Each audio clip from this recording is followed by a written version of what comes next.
0040625620020 dari Teknik Listrik Industri Sekolah Vokasi Angkatan 2025.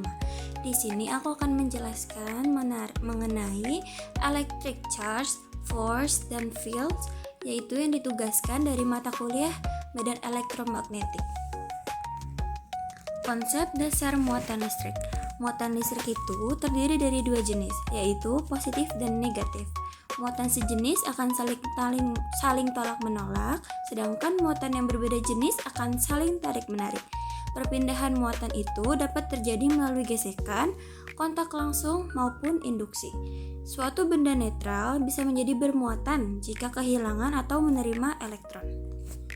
Selanjutnya mengenai hukum Coulomb.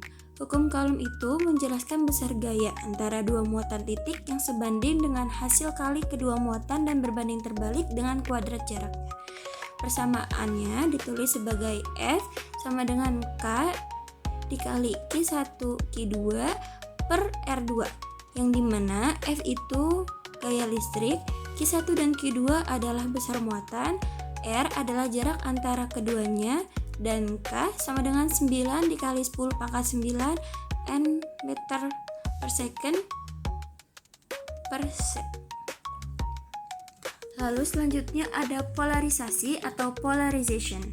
Pada bahan isolator, ketika terkena medan listrik eksternal, elektron-elektron akan bergeser sedikit dari posisi semula sehingga terbentuk dipol terinduksi. Fenomena ini disebut polarisasi. Contoh sederhananya adalah balon bermuatan yang dapat menempel pada dinding netral karena terjadi polarisasi pada permukaan dinding. Yang selanjutnya ada medan listrik atau electric field. Setiap muatan listrik menghasilkan medan di sekitarnya yang disebut medan listrik. Medan ini digambarkan melalui garis-garis medan listrik yang menunjukkan arah gaya yang akan dialami oleh muatan positif uji. Garis medan keluar dari muatan positif dan masuk ke muatan negatif.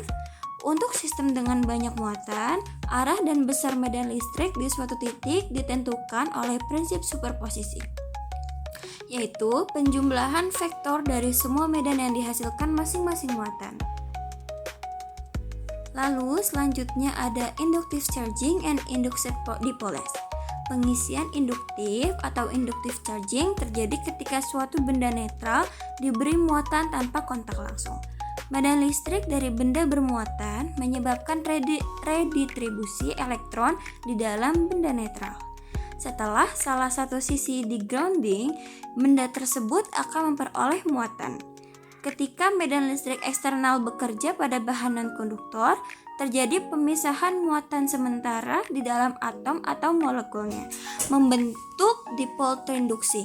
Peristiwa ini penting untuk memahami bahan dielektrik dan kapasitor.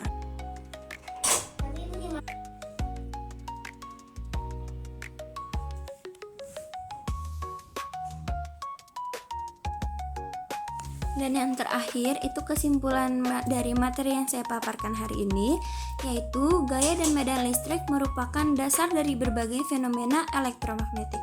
Hukum Coulomb, konsep medan listrik, dan prinsip superposisi menjelaskan bagaimana muatan saling berinteraksi. Sementara induksi dan polarisasi menunjukkan bagaimana muatan dapat memengaruhi benda netral di sekitarnya. Sekian dari saya ucapkan terima kasih dan sampai jumpa.